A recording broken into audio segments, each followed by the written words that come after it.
Hi everyone, and a very big thank you to 64 contributors who have raised over $40,000 so far. We're closing in on our goal of $60,000, so if you've been thinking of giving, please join in. In this video, I'd like to thank our recent contributors and read some of their messages. And I also want to thank the many people who shared their family experiences on our Facebook post about Dutch post-war immigrants. Thank you for sharing your experiences. We hit another milestone this week, actually, 10,000 visits to Dresden1957.com. Currently, our website is getting about 400 visits a day. Our crowdfunding goal of $60,000 is a very important number. It will allow us to begin post-production on Dresden 1957. If there's anything we've learned, in the past year especially, it's that you have to have all your ducks in line before you begin the next phase of the project. Over the past few weeks, the following people have helped us get 2/3 of the way to our goal. First, a big thank you to Rudy Oldewaning, whose father Jan Oldewaning was one of the Dresden victims. Thank you also to Judith Palmer.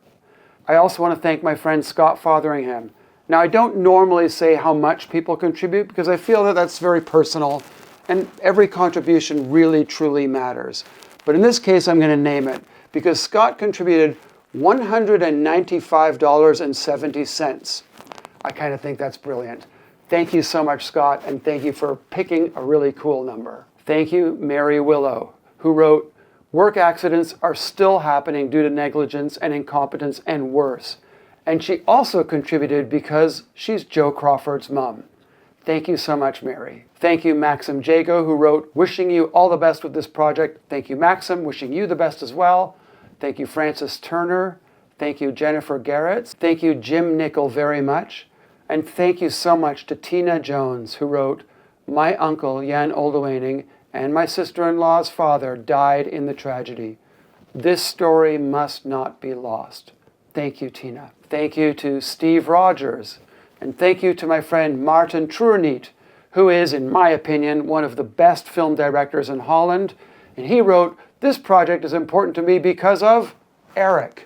Martin, thank you so much. Very kind. Thank you to Robert Weiss. Thank you to Timothy Nadell. Thank you to Lauren Breckon, who wrote, "My friend is the daughter of Jan Oldewaning, who perished in the collapse. Her mother raised a wonderful family despite being a young widow." Thank you to Harry Marison. He says, "Jan Oldewaning was my uncle, and I went to church and school with the Bramers, Hovius, Oldewaning, and Drent families." Thank you so much, Harry. Thank you to Cassie Martin, my former student. Thank you so much, Cassie. Thank you also to Kirk Barons.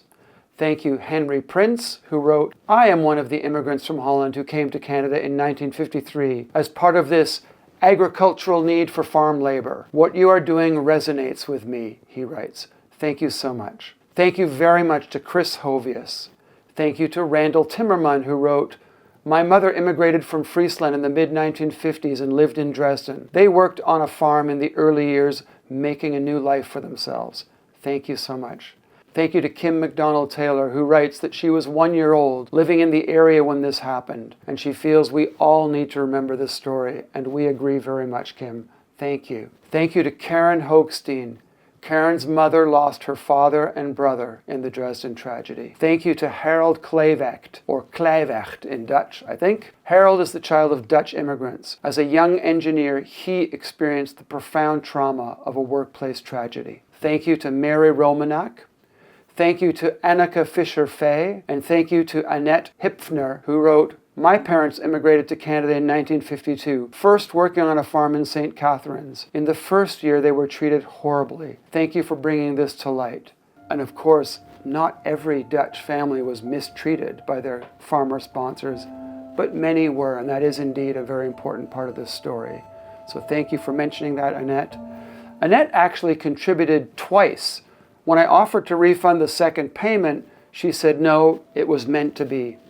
Thank you, Annette, for your kind and encouraging words. We are grateful to you and to everyone who helped us get this far. We're closing in on $60,000. If you would like to contribute, please join us and help us tell this story. Thank you.